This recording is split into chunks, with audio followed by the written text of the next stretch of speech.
It's strange, the things you remember, when life has crumbled suddenly and left you standing there alone. It's not the big important things that you remember when you come to that. Not the plans of the years, not the love, nor the hopes you've worked so hard for. It's the little things that you remember then. The little things you hadn't noticed at the time. The way a hand touched yours, and you too busy to notice. The hopeful little infection of a voice you didn't really bother to listen to. John Carmody found it out, staring through the living room window at the cheerful Tuesday afternoon life of the street.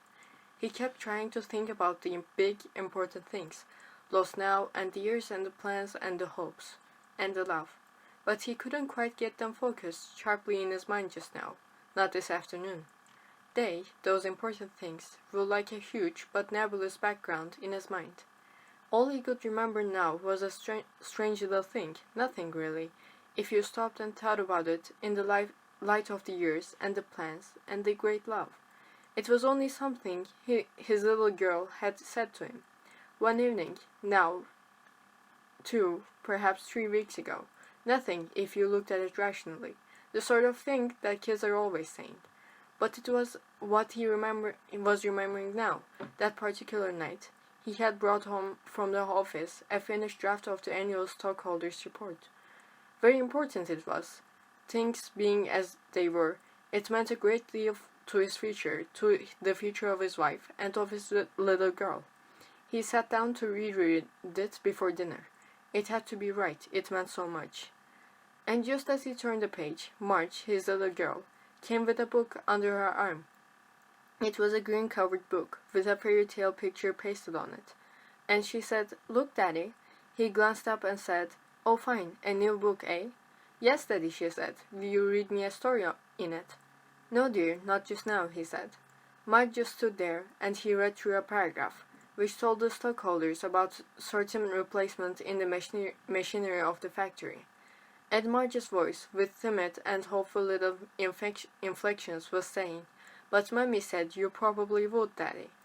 He looked over to the top of the typescript. "I'm sorry," he answered. "Maybe Mummy will read it to you. I'm busy, dear." "No," Marge said politely. "Mummy is such busy upstairs. Won't you read me just this one story? Look, and it has a picture. See? Isn't it a lovely picture, Daddy?" "Oh yes, beautiful," he said. "Now that picture has class, hasn't it? But I do have to work tonight, some other time."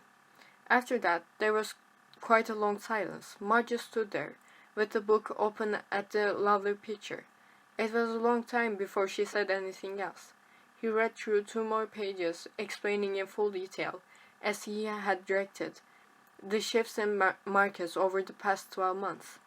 The plans outlined by the sales department for meeting these problems which, after all, could safely be ascribed to local conditions, and the advertising program which after weeks of conferences had been devised to stabilize and even increase the demand for their products. "But it is a lovely picture, Daddy, and the story looks so exciting," Marge said. "I know," he said. Some other time. Run along now." "I'm sure you'd enjoy it, Daddy," Marge said. "Eh? Yes, I know I would, but later." Oh, of course," she said. "You bet." But she didn't go away. She still stood there quietly, like a good child, and after a long time, she put the book down on the stool at his feet and said, "Well, whenever you get ready, just read it to yourself. Only read it loud enough so I can hear too." "Sure," he said, "later." And that was what John Carmody was remembering now. Not the long plans of love and care for the years ahead.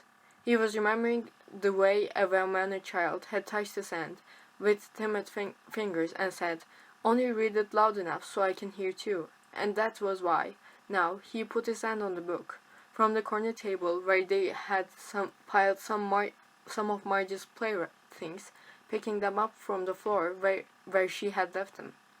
The book wasn't new anymore, and the green cover was dented and thumbed. He opened it to the lovely picture, and reading that story, his lips moving stiffly with anguish to form the words. He didn't try to think any more, as he could be thinking about the more important things, about his careful and shrewd and loving plans for the years to come, and for a little while he forgot even the horror and bitterness of his hate for the half-drunken punk kid who had carried down to the street in a second-hand car and who was now in jail for manslaughter charges.